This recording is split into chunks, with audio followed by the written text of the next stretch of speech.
seumur hidup. Dengan demikian berarti tidak ada pesangon. Berarti RUU Cipta Kerja menghapus pesangon.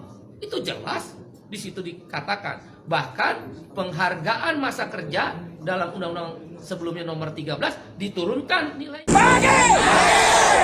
Hidup buruh! Hidup pekerja! Hidup rakyat Indonesia! Hari ini kita marah.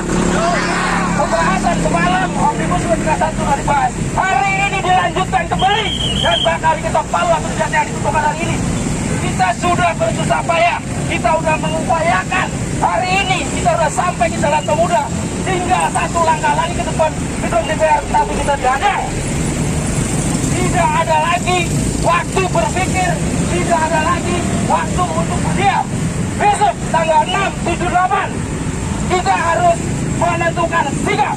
Besok yang semuanya untuk hari besok yang di luar dan kerja berkumpul di sini mengantisipasi kalau terjadi ledakan di semua kawasan, semua yang di dalam tarik keluar.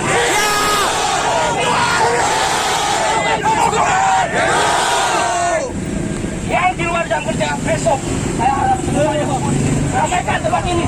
Ini adalah akses jalan provinsi. Kita cukup duduk di sini, semua akan berakhir. Kawan-kawan, hari ini Egypt lagi lumpuh. Semua kawan-kawan kita dari semua federasi sedang melakukan aksi di kawasan Egypt. Kalau seandainya kami minta bergerak ke Solo. Siap! Kita tunggu instruksi dari ketua kita yang ada di DPD yang sedang melakukan koordinasi. Oke? Kita bertahan di sini dulu. Oke, siap. Siap semuanya?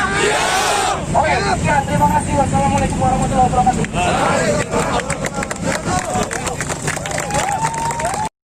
Seumur hidup. Dengan demikian berarti tidak ada pesangon. Berarti RUU Cipta Kerja menghapus pesangon. Itu jelas di situ dikatakan. Bahkan penghargaan masa kerja dalam undang-undang sebelumnya nomor 13 diturunkan nilainya dan penggantian hak buruh dihapus. Dibalikan kesepakatan pasti pengusaha menolak. Jelas pesangon hilang. Yang ketiga adalah penggunaan outsourcing yang masif. Yang sebelumnya outsourcing hanya 5 jenis pekerjaan. Sekarang diperbolehkan. Sekarang semua jenis pekerjaan dan tidak ada batas waktu. Seumur hidup anak kita, para ibu yang susah-susah menyekolahkan anaknya, yang berjibaku pontang-panting mencari rezeki tambahan untuk menyekolahkan anaknya, negara membuka ruang. Para agen, saya quote and quote, bukan berarti seperti itu, tapi quote and quote tanda petik, menjual buruh kepada pengusaha-pengusaha yang serakah itu. Karena sekarang bisa melalui agen bebas, seumur hidup, dan tidak jelas masa depannya. Yang keempat adalah alasannya karyawan kontrak sekarang bebas. Dulu karyawan kontrak harus ada persyaratan. Boleh menggunakan karyawan kontrak kalau paling lama 3 tahun pekerjaan itu. Jenis pekerjaan tertentu untuk pre-pro, bukan mass product, bukan produksi massal dan sebagainya. Sekarang syarat itu dihapus, dibolehkan menggunakan karyawan kontrak. Semua jenis pekerjaan dengan batas waktu tidak tertentu. Wahai ibu-ibu dan bapak-bapak, anak-anak kita terancam dengan masa depannya yang dikontrak seumur hidup tanpa kejelasan nasibnya dan di outsourcing seumur hidup melalui para agen-agen pekerja yang menampung pekerja itu. Berbahaya buat negara ini, terlalu liberal, tidak ada perlindungan negara kepada rakyatnya. Yang kelima adalah social security, jaminan sosial dihapus, khususnya jaminan kesehatan dan jaminan pensiun. Dengan berlakunya upah per jam atau istilah dalam undang RU tersebut persatuan waktu, maka tidak ada lagi kewajiban untuk membayar jaminan kesehatan dan jaminan pensiun. Bagaimana menghitung pensiunnya dengan upah per jam? Ditambah dengan adanya outsourcing dan karyawan kontrak yang bebas. Siapa yang bayar jaminan pensiun para buruh dan pekerja itu? Dunia pekerjaan Indonesia terancam.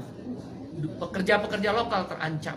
Ditambah yang keenam alasannya adalah tenaga kerja asing.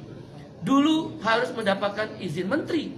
Sekarang hanya sekedar pengesahan tanpa perlu izin menteri. Siapa yang kontrol? bahwa buruh kasar tenaga kerja asing bisa masuk. Sekarang saja yang ada izin tertulis menteri bisa hilang. Bisa banyak orang buruh kasar tenaga kerja asing masuk. Sudahlah outsourcing, sudahlah kontrak bebas, sudahlah upah murah, sudahlah masa depan tidak ada. Buruh-buruh asing bisa bekerja di startup. Startup dan lembaga pendidikan sekarang bebas untuk memakai jasa tenaga kerja asing. Itu berbahaya, mengancam pekerja lokal. Yang ketujuh adalah yang kita sebut dengan waktu kerja. Sekarang ini maksimal adalah 7 jam sehari dalam 6 hari kerja, Senin sampai Sabtu, atau 8 jam sehari dalam 5 hari kerja, Senin sampai Jumat. Dalam RUU Cipta Kerja dihapus semuanya. Hanya dikatakan maksimal 40 jam seminggu. Berarti orang boleh bekerja, buruh dipaksa bekerja 14 jam seminggu. Dan buruh tidak diberi waktu istirahat, karena lemburnya boleh 18 jam dalam sehari. Dalam seminggu, maksud saya 18 minggu. Waktu kerjanya tidak lagi 7 jam atau 8 jam. Ini berbahaya untuk masa depan perlindungan kaum buruh. Dan hal-hal lainnya adalah sanksi pidana dihapuskan dengan RUU Cipta Kerja yang baru ini. Orang tidak bayar, pengusaha tidak bayar upah, tidak ada sanksi pidana. Terlambat bayar upah, tidak ada larangan. Kalau begitu kalau saya pengusaha bisa bayar upah 3 bulan sekali dong. Di mana negara kalau begitu? Kalau memang tujuannya investasi, kenapa tidak ada perlindungan? Kita setuju investasi, yang tidak kita setuju adalah tidak ada perlindungan. Dan kemudian hal lainnya, yang ke-9 adalah bahwa PHK jadi mudah sekarang. Nggak perlu lagi ada negosiasi dan perundingan dengan serikat buruh. Langsung ke PHI, dan PHI bisa langsung memutuskan Pengadilan Hubungan Industrial. Jadi karena itu kami berpendapat 9 alasan KSPI menolak RUU Cipta Kerja yang sudah resmi diserahkan DPR akan dilakukan perlawanan. Bagaimana kalau kemudian DPR tetap mengesahkan RUU tersebut? Ada 3 langkah yang kami lakukan. 1, aksi besar-besaran selama pembahasan di DPR, maupun kalaulah dipaksa untuk disahkan yang merugikan buruh tadi. Aksi nasional, aksi daerah, bahkan tidak menutup kemungkinan aksi yang melibatkan komponen yang lebih luas. Kawan-kawan mahasiswa, mereka terancam. Begitu masuk pasar kerja, tidak punya masa depan. Para ibu-ibu, bapak-bapak terancam karena mengeluarkan biaya tinggi untuk menyekolahkan anaknya. Tidak punya kepastian masa depan untuk anak-anaknya. Para pemuda-pemuda dan pemudi terancam, nggak mungkin mau menikah karena outsourcing dan karyawan kontrak. Indonesia terancam, darurat terhadap kesejahteraan Indonesia. Dan karena itu aksi besar-besaran melibatkan semua masyarakat yang lebih luas dan masif akan dilakukan. Di DPR, di pemerintah, di daerah, bahkan boleh jadi secara nasional akan dilibatkan aksi yang lebih besar-besaran. Menghentikan produksi,